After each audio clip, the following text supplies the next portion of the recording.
You're listening to the Love Over Addiction podcast.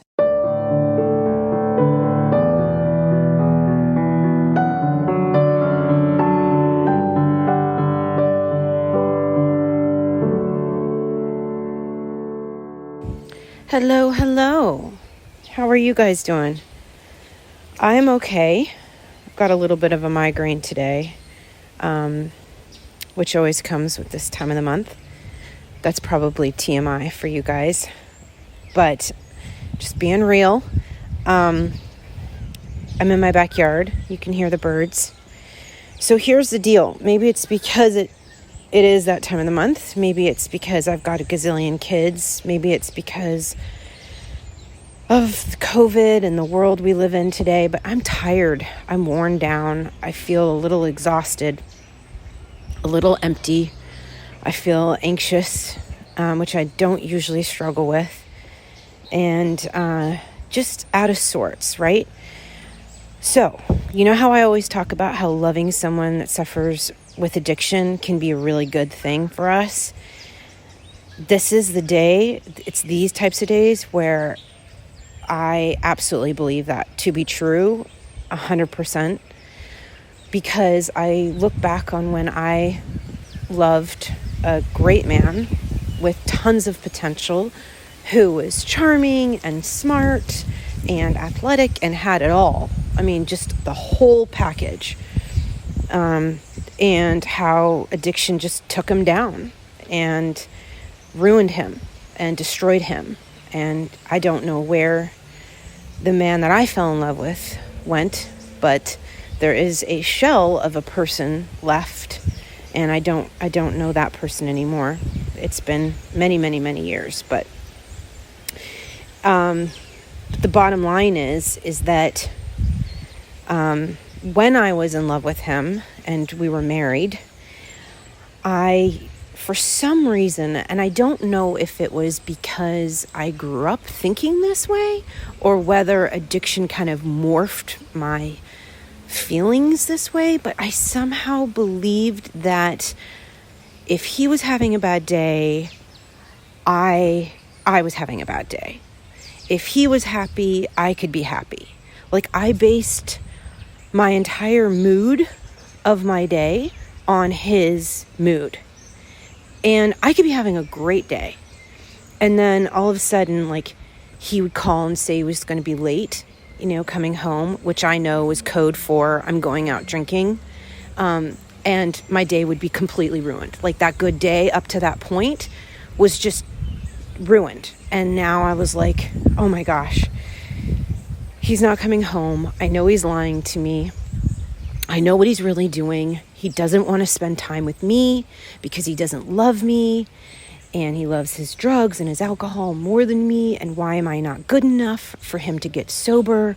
And why does he keep screwing up and lying and tricking and manipulating me? And I'm an idiot for staying. And like, the spiral and the roller coaster would continue to like go down and down and down, right? And you just like, you could be like great, feeling confident, feeling happy, and then all of a sudden you get that phone call or that text message or whatever, you see the beer bottle or you see the liquor bottle and your heart breaks. It stops, you freeze, it breaks, you're so disappointed, and then you just like, it just keeps going out of control. And here's even more of like, it doesn't end there, because the distorted thinking doesn't just start with I'm not good enough to get sober for, I'm not doing something right in order for him to finally choose me or his kids over drugs and alcohol. Like, that's a really bad messaging, right? But it's also like, oh, if he or she, sorry for all the men listening out there or all the people in women loving women, I don't mean to just say he. This distorted thinking also believes that if they just got sober, then my good day would continue to be good, because I wouldn't have received the phone call that, triggered the downward spiral. But here's the good news, and here's the interesting news. If you leave your loved one that's suffering from addiction, which some of you have, and to that I say congratulations. If you have made that courageous, amazing choice, you have now awoken to the fact that somehow, whether you were taught this when you were younger, or whether addiction kind of morphed you into this thinking, you have allowed yourself to place your ability to have a good day or be in a good mood off of your environment. So it might not be, your loved one, because your loved one is out of your life, that has ruined your day. It could be a parent, or the person you're dating, or a kid, or whatever. And you give away your power to the outside world to help indicate how you are feeling about yourself and your day. And that was a characteristic flaw that I personally experienced while loving someone with addiction. I let him dictate my feelings. But then when I left, I was a single mom with 3 kids, had no friends, was completely broke, and had to start my life over again, which was terrifying and exciting at the same time. And I remember looking for approval and acceptance and how I should be feeling from everyone but myself. So whether it's if my kid got in the car after carpool and my child was upset because they had a bad day, all of a sudden it was a bad day for everyone because my kid had a bad day, and I'm worried and panicked and wondering how I can make it better for them, right? Or let's say I got a phone call from a parent that was, not in a great mood. I took that on. I owned that. I allowed my mood, when they were expressing to me over the phone their feelings of disappointment or upset about something that didn't even have anything to do with me, I would listen, and it's my insides would feel what they were feeling and go, oh yeah, that's terrible. And all of a sudden my demeanor, my internal feelings changed. And I talk about this all the time. It's that gift of empathy and compassion, which is what's causing our moods to change, because we deeply feel other people's pain, can be a wonderful thing. It can be our gift, but can also be our curse. So we have to sit there and go, okay, whether we're choosing to stay with our loved one that's suffering from addiction, or whether we've left or are planning on leaving, it's a life tool that you and I need to figure out how to use to stop ourselves from letting our outside environment and people around us dictate how we feel. So if we're having a good day, we can take ownership of that and continue that good day, regardless if the world is chaotic, right? Regardless if our kids are, falling apart, regardless if our parents are, fighting, or whatever it is, regardless if our spouses or our loved ones are sober or not. We take control over our emotions, our happiness, our joy, and we own it entirely, and we protect it, and we honor it, and we give it space. And that is a trick that is really necessary for a lot of people. And it's helpful to learn how to do this, which I'm going to get to, because don't worry, I'm not just going to tell you this is what you need to do and good luck. Good luck trying to figure out how to do that. I hate that. I hate when people do that to me when I read self-help books, or I hear slogans, and I'm like, okay, great, but tell me how. What are the steps? Let's get practical here. That was one of my biggest problems with some advice I received when I was loving someone suffering from addiction. I was like, what do you mean let go and let God? That's a great theoretical slogan, but how do I let go? Which actually we're going to cover that in one of our future podcasts. I'm going to get specific about that. But for today's purpose, so how do we sit there and say, okay, I'm actually having a good day. Surprisingly, I'm feeling happy. And then you get that phone call or that news, and how do you hold on to that good day despite things around you going wrong? Because here's the problem. If you don't figure out how to do that, chances are when you look back on 365 days a year, most of your days are going to be bad or going to end up being bad, because stuff happens in the world. Stuff happens in our life, right? Like, it's not normal or natural for there not to be bad things happening in our environment every day or most days of the week. Whether it's we turn on the news and, there's something happening on the news, or whether it's something negative on Instagram that we read, or social media, or our friends and family. So learning this skill is super duper important. And here's the really good news is that it's not hard, like to relearn a different way to hold on to our emotions regardless of our environment. It's actually really not difficult. We sometimes get overwhelmed with it's not like a 5-step, here you go, do this and this and this. No. And it can be fun. It can be a lot of joy. So let me teach you how to do it. Are you ready? Okay, first off, and this is what's worked for me, and I find that it works for a lot of my friends too. So give it a try. If it doesn't work for you, cool. No big deal. But this is what works for me and some of my friends. So here we go.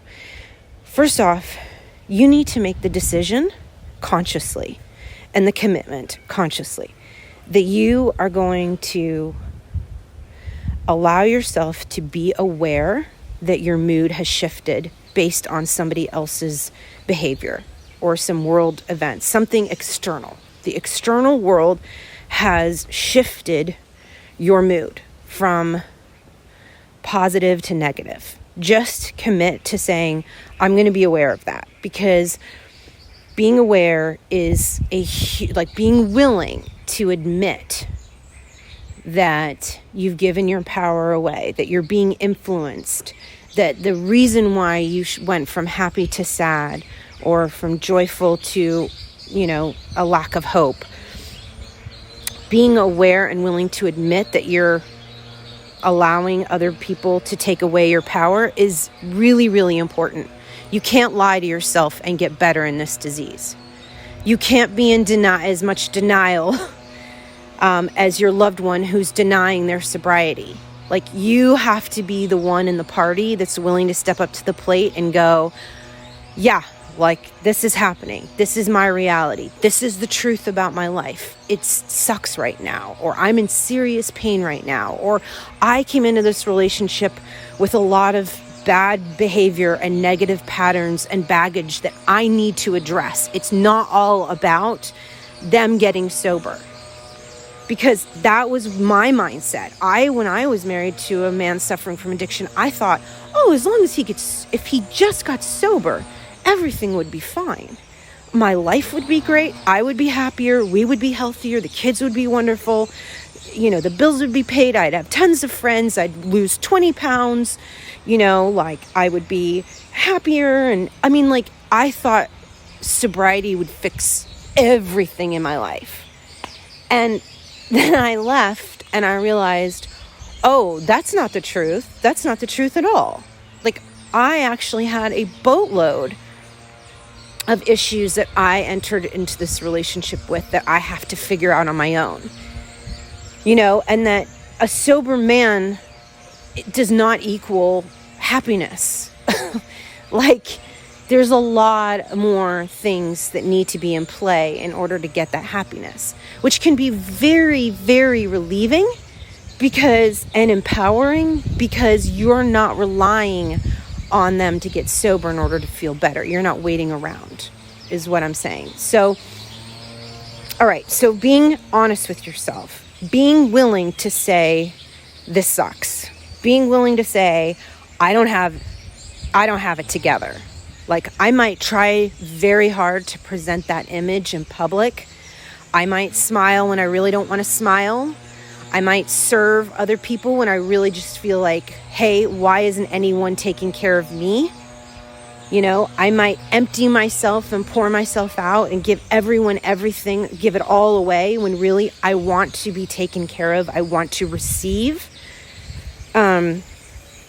You might be one of those people that really struggles with the idea that it's okay to be angry. So you got to be honest with yourself that I'm angry, I'm resentful, I'm lost, I feel alone, I feel I'm broke. Whatever it is, you have to be willing to be honest with yourself. And that is a huge deal. If you are being honest with yourself, really give yourself credit for that. Because when I was running small groups for women that struggle with codependency, that was a huge deal. I cannot tell you how many women used to come in every week and they would be somewhat honest, but their image, and they have done such a good job denying the reality of the brokenness in their family and in their life, that they were literally not aware of just how bad things were. And even amongst a group of women where it was really safe, they still felt like they needed to maintain some sense of pride and not go all the way in the honest department. And I think the reason why we do that, and I was one of them for many years before I started leading the groups, was because I think if we admit how bad things are, A, we feel very hopeless, right? We lose hope. And B, it might mean we actually have to do some things, difficult things about it, right? And plus, who wants to, you want to save face in your community, right? I mean, you and I have problems being vulnerable, don't we? Like, we do. We have been hurt and abused and neglected and manipulated and lied to for so long that being vulnerable, even with another group of women that are going through the exact same things we are, or with our best friends or with our family, it feels dangerous. It feels really uncomfortable. So I'm not asking you to get vulnerable with the women around you today. I'm asking you to get vulnerable with yourself and with me. You can always be vulnerable with me, because in this community, we do not judge at all. There's nothing you can say and nothing that you can do that will make me judge you. Nothing. And I've heard a lot. I've been doing this for over 10 years. So let me tell you, this is your safe spot. You are good here. You are covered here. I have your back. And it is okay for you to be honest with me. So right now, if you are listening to my voice, you tell me out loud, just you and me, what is it like to be you right now? What is your life like? Be honest with yourself. How are you really feeling? What are you really going through? What are you really disappointed about? What are you really feeling? Okay? So that's step one. Be willing to go all the way with where your life is at. I promise you, with all of my heart, not only will I not judge you, I've been right where you're at. I don't have this charmed life right now where I'm sitting there and, going, oh, if only you did the following 8 things, you'd be just like me. No, I've never done that. I never will be like that. It's difficult. I'm real.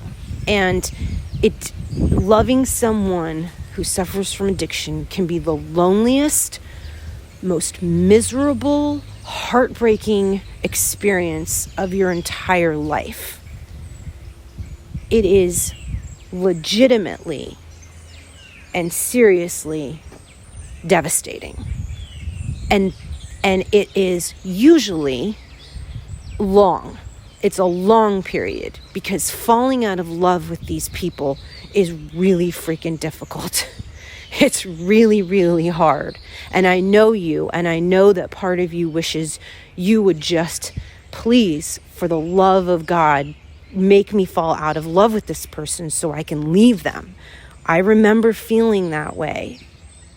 I remember begging to please harden my heart so that I can stop and I can leave and I can walk away without pain.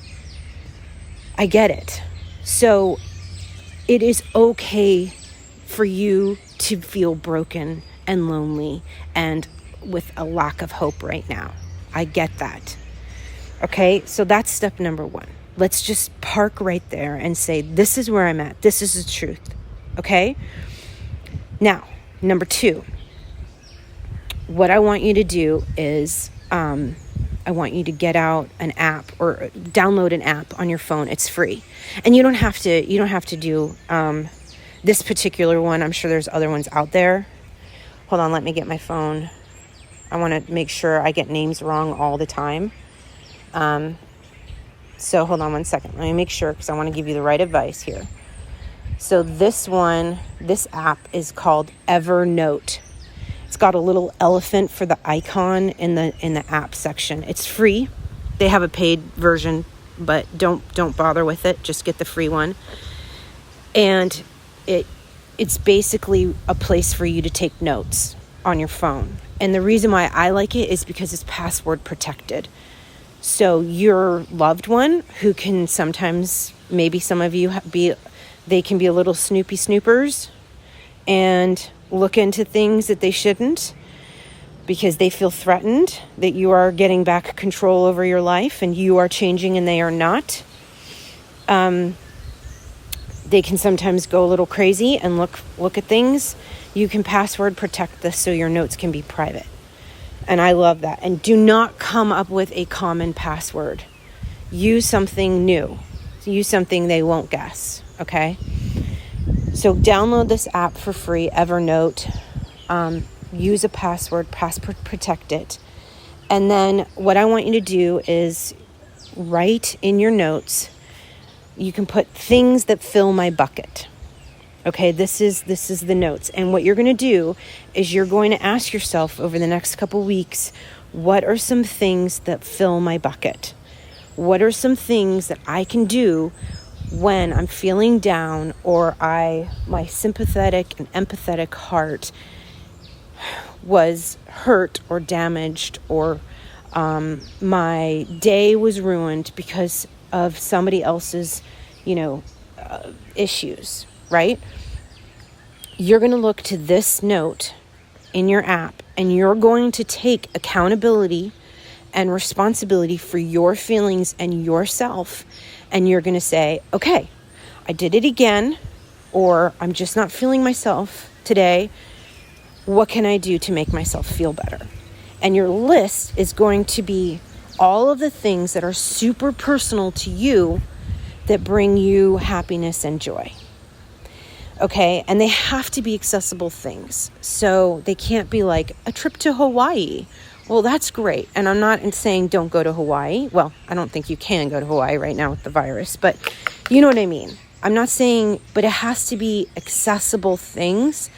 And I like to put things on my bucket list, which I'm going to read to you in a second, that are free or almost free, right? Like, so I don't have to have money in my bank to do them. I don't have to go to the store and buy anything to do them. They're just accessible and they're free and they're easy to do. So I'm going to read you my list, and maybe some things on my list you can use on your list. Or maybe you can listen to my list and go, Michelle, really? That does it for you? And you come up with your own list. Either way works for me. Okay, so my list, first one on my list is nap. Take a nap. You guys, I have a gazillion kids. I have teenagers, and last night, my son walked into my room at 3:30 in the morning. He's home from college. I love him dearly. I love him, love him, love him. But, you guys, I'm very much looking forward to him going back to college. He's ready. He needs that independence. And And so he walked into my room at 3:30 to want to talk about something political. And I was like, really? Now? 3:30 in the morning? He's like, Mom, I found it on... He sent me a link. He's like, did you check your phone? I'm like, no, I didn't check my phone. I'm sleeping. Are you kidding me? I'm 43. It's 3:30 in the morning. He'd been up all night Googling information. He's a government major, so... Anyways, so I need a nap today. I am exhausted. Then my daughter came in really early in the morning, and she was worried about our fish. This is my teenage daughter. She's 17, and we got a fish tank for Christmas for my 10-year-old. And one of the fish has some sort of parasite or something. I don't know. It came from the pet store with a parasite on it. So she's worried about the fish. And I thought in my head, said to myself, this is why you did not want another living thing in your house to take care of, including the fish. It's why I said no, and then I gave in at the last minute. But now we got to worry about the fish with the parasite. And she was all worried. So, okay. So I'm taking a nap today. I don't normally nap. It's not a habit I do, but my eyes are hurting. And I know that I'm going to be grumpy in the afternoon if I don't. So I'm going to take a nap. Okay, number 2. This is something that brings me joy, and I make no apologies for it. But I think watching Netflix on the couch with some sushi, I love it. I love this ritual. My husband and I don't go out for date night a lot because of the amount of kids we have. So our joy, usually Friday or Saturday nights, is we put on like a great British mystery, like an old school British, like Agatha Christie movie, and we'll order sushi. And the sushi, we actually don't really have a great sushi restaurant around here, so it's kind of gross, but it's still fine. It works. And this brings me really a good amount of joy. So I look forward to sushi and Agatha Christie all the time. And if you haven't watched Clue, the movie Clue, like the board game, that is my number 1 movie of all times. It is hysterical and awesome, and I can quote, and so can my kids, almost every line. Highly recommend Clue. Okay, number 3, this is bake and grocery shop at a new grocery store. So I love to cook. I love recipe books, cookbooks. I have way too many. And it's funny because I always buy the books and then I stick to the same recipes. So I don't know why I buy new cookbooks. But I hate grocery shopping I find it a very tedious task, and I have to grocery shop like 3 times a week because of the amount of food my kids consume. But I love cooking for them. It's like one of my favorite things to do. And our version of church is like the dinner table, as my friend told me that one time. She's like, your church is around the dinner table. So I really love and enjoy cooking for my family. But I don't love grocery shopping at the same grocery store. So I find like mixing it up and going to a new grocery store, for whatever reason, don't understand it, it brings me joy. So that's something I love to do. And when I'm cooking, I usually put on like a Tony Bennett or a Harry Connick Jr. or Frank Sinatra, or I'll watch a movie if the kids are not around or they're busy doing their homework.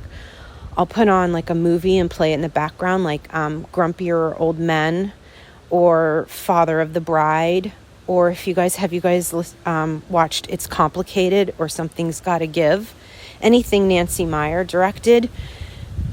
The houses alone are worth the watch because her sets on the houses are just amazing. So that brings me joy.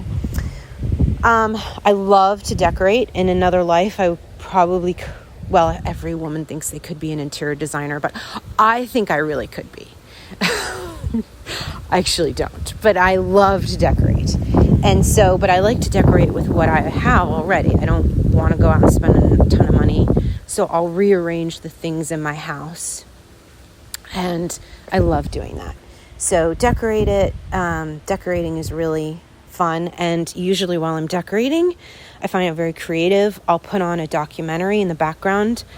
All my kids will roll their eyes and leave the room because they are tired of my documentaries, but I love them. I love learning. I'm obsessed with learning. And so I love hearing the documentary while I'm decorating. Okay. This is weird, but it does bring me joy. I'm sure some of you can relate. Clean and organize the house and throw away items. So there's a woman who's called the Fly Lady, like fly, Fly. She's amazing, and she teaches you how. She was like way before Marie Kondo, or like the Home Edit. It was the Fly Lady, and years and years and years ago, I discovered her when I was married to my ex-husband, and I felt like everything in my life was just so out of my control. Like our finances, his drinking, our home, like everything was just felt chaotic and out of control. So I found this woman called the Fly Lady. You can still get her book, and I think she has a free podcast. And it's a way to organize your house. And she had this thing called the Control Journal, which I loved. And it was free, and you just download, and it taught you like every day what to do to clean your home. And it made you feel very like in control. And I was like, okay, great. Like I can. So one of the things she taught me that I still use today is to try to throw away like 23 things a day, which sounds like a ton. And my family, it drives them nuts, because I'll be like looking through my kids' art and I'll be like, I like it, but it's not Picasso, so I'm going to toss it.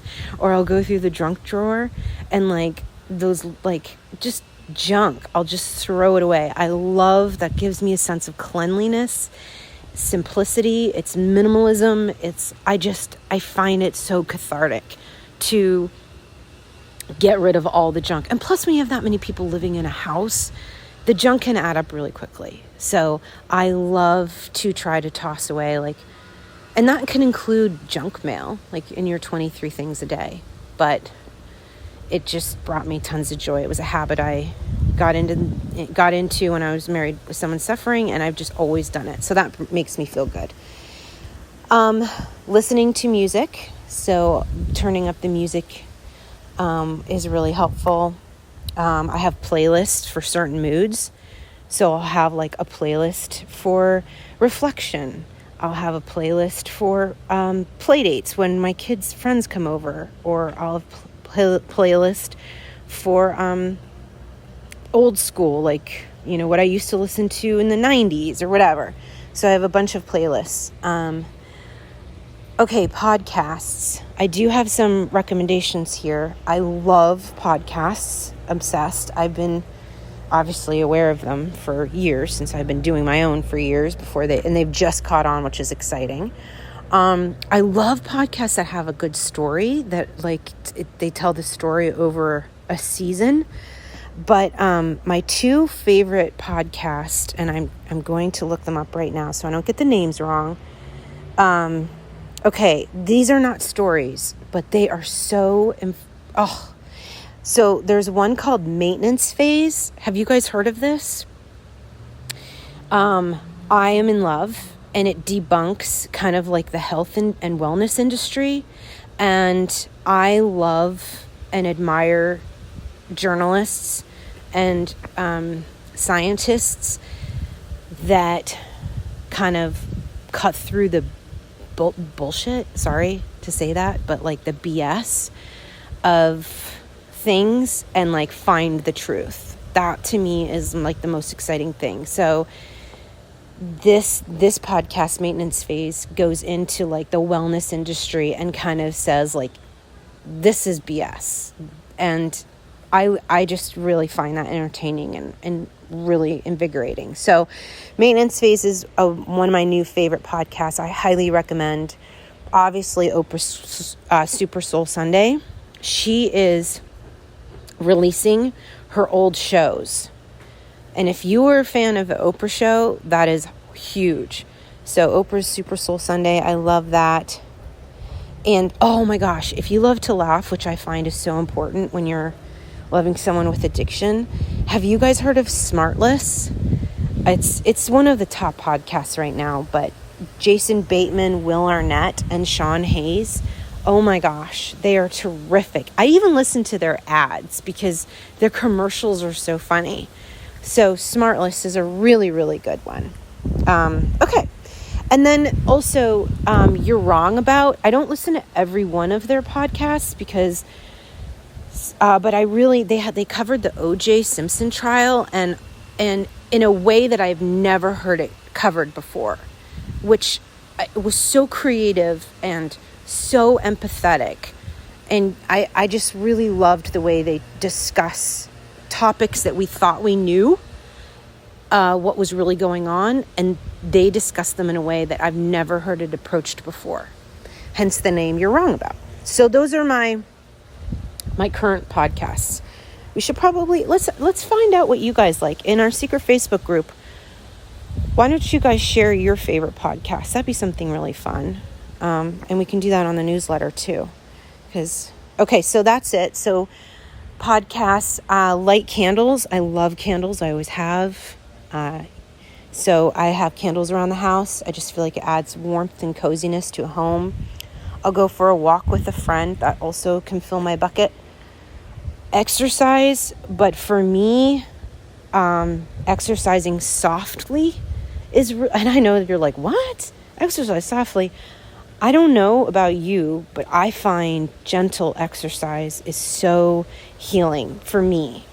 I used to be like into that HIIT exercise where you like do hardcore cardio, and that is awesome for some people and works really well. I don't know if it's my age or my back just feels like it hurts. I have psoriasis. My psoriasis acts up when I do really hard exercise. So I find like really gentle, soft exercise for long periods of time are doing it for me right now. Also, I don't know why. There's probably zero research behind this, but I find that when I take the time to like put on a matching, nicer workout outfit, it helps me work out longer. I don't know what that's about, but like, I'm not talking about like going and spending more money on new workout clothes. I'm just like, usually I just grab a t-shirt and shorts and I'm like, whatever. I don't care if it matches. I don't care how I look. I don't need my hair cute for working out. But it's weird. Lately, I've been like really trying to like be like, okay, that tank top looks good with those leggings, and I'm gonna like put my hair up and care. I don't know why, guys, but for me, it's like, oh, I look cute while I'm working out. That just makes me want to stay working out. I don't know. Weird. Okay. Let's see. Wait. Oh, run a bath and use Epsom salt and then grab a really good book. Love that. Now, for me, and maybe for you, running a bath, locking the door is key when you have little ones because they tend to walk in, and I do occasionally get like knocks on the door, Ma, and I'm in the bath and I'll be like, yeah, and I'll answer really quickly and then I'll go back to reading. So sometimes that's a hit or miss, the bath. But I find like the smell of the bath is really important. I love the aromatherapy, and they make some really inexpensive Epsom salt bath. I think it's called, oh God, you guys, I cannot remember names. It's like a doctor. I think doctor. Anyways, they sell it at the grocery store in like the shampoo section, and I love it. I think it's like $5 for a full bag, and a full bag lasts me a while. So that's works well. Call a friend. Sometimes that really helps me. Like if I just call a friend, I don't need to talk about what's going on at all. I'll just laugh with her, or I'll listen to her life. That helps kind of me out of my funk of what's going on in mine sometimes. And then this is something, you guys, this is something that's so, I don't know why. And I probably shouldn't share this because you're like, what? But So this isn't the weird part. I love reading books. I love reading books, but self-help books specifically. But I love reading them in bed. But I have found that what I am wearing and the way my pillows are positioned in my bed really make all the difference. Okay, that's the weird part. So I find like if I wear like a really cozy sweatpants and a t-shirt, I love that. I think that, like, to me, rather than just my jammies, really helps. And then I'll grab a warm cup of water. And I don't even put lemon or anything in it. I just love the warm cup of water because I don't want to do tea or coffee. And then if I position my pillows where they're supporting my neck, so my head can actually rest against the pillow, oh my gosh, it changed my entire reading experience. Like normally I'm sitting in my bed with my head, like my shoulders and my neck supporting my head. Somehow, some way, that neck support and head support makes it feel so much more cozy. Is that weird? Probably. But I am like, why have I not been reading in bed like this all my life? So try it out if you haven't. I think it will enhance your experience. Okay. That is it. That's all my list so far. I started I made that list this morning because I was feeling again off. And I'm like, I want to share this with my friends on the podcast. So I can't wait to hear what's on your list. Will you guys go into the secret Facebook group and share your list? Because I think maybe you can take something off of mine, but I know people will be able to take something off of yours. And think about if we all collectively put all our ideas out there. Oh my gosh, that'd be amazing because the list would be so long since we're all unique individuals. So this is it. Now, the key, so that's step 2, is make your list. Here's the most difficult step of all. Are you ready? Do it. Do something or 2 things or 3 things on your list. That's hard, right? It's one thing to make the list. It's another thing to actually follow through and not let life distract you or not let people pull you away from your list. So clearly you don't have to do all of your list, but do something on your list and try it out. And I of course, I've done this before. Like I said, I learned and discovered this secret when I was, married to someone struggling with addiction. I started making lists. And the other thing to note is that your lists change over your lifetime. My list today certainly doesn't reflect who I was 15 years ago. So cull and edit your lists. Constantly be using your editing skills and your self-inventory skills to ask yourself, what is on your list? And be aware throughout your life, like if you're doing something that gives you great joy, grab your phone, open the app, and write it down. Because oftentimes we can find joy organically and go, oh my gosh, this is great. Why haven't I tried this before? And then be disciplined enough to write it down. And be disciplined enough to do your list. Try it. If I'm gonna try one thing today, I haven't figured out which one. If that doesn't work for me, I'm gonna do another one. Right? Like if I can't fall asleep for a nap, because often I can't, I'll just get up and I'll try something else. But it doesn't have to be long either, because I know we're all busy. Okay, that's my tip for today. I am really looking forward to recording another podcast about how to let go of things. That's going to be really exciting. So make sure you check that out soon. Subscribe or whatever so you don't miss it. Thank you also for your reviews of this podcast. I read every single one of them, and I cannot tell you, my kids are reading these reviews and they're like, Mom, because they don't know, and they're like, Mom, people are saying really nice things about your podcast. And they're like, I was like, yeah, thank you. So you're really making a difference in my life when you do that.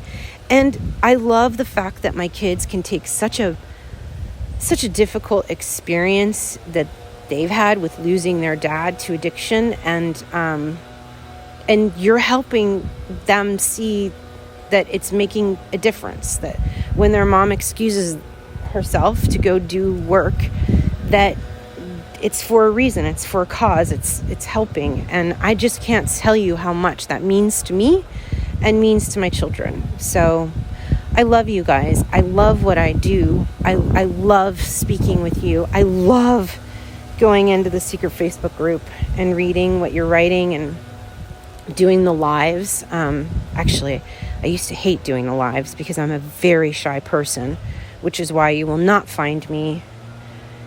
I turned down a lot of opportunities over the career because I want to keep this community very small and very safe and very sacred. And I don't want to ever get big. That would be my worst nightmare. I'm not trying to promote anything, which is actually another reason why sharing the podcast with or like writing the reviews helps us rank higher in iTunes, I think, or I don't even know how that works. But anyways, it helps because we don't do publicity, or I don't accept guests on my podcast, and I don't pitch to go on other people's podcasts. That's not I don't like doing that. I really appreciate when you share. That's actually the only way we're growing, is if you guys find it helpful and you run into somebody that's suffering too, and you share it. That's it. That's all, the growth we're prepared to do. So I love you. I know Brittany works for us full time, and she loves you. She loves her work. And Lori, as most of you know in a secret Facebook group, loves you too. So we're just 3 women working full time. This is our only thing we do in life as work-wise, is to be here and to serve you with all of our hearts and all of our souls. And we love it. And I don't want to stop anytime soon. I'm consistently here for you every week, and I intend to be so for a very long time, if you will allow me. So thank you for letting us 3 serve you over the years. We have really been honored to do so, and we cherish your feelings and we value them. So I love you guys. This podcast is created for your support, encouragement, and entertainment with my personal thoughts and beliefs. We are bonded together by the fact that we love someone suffering from addiction.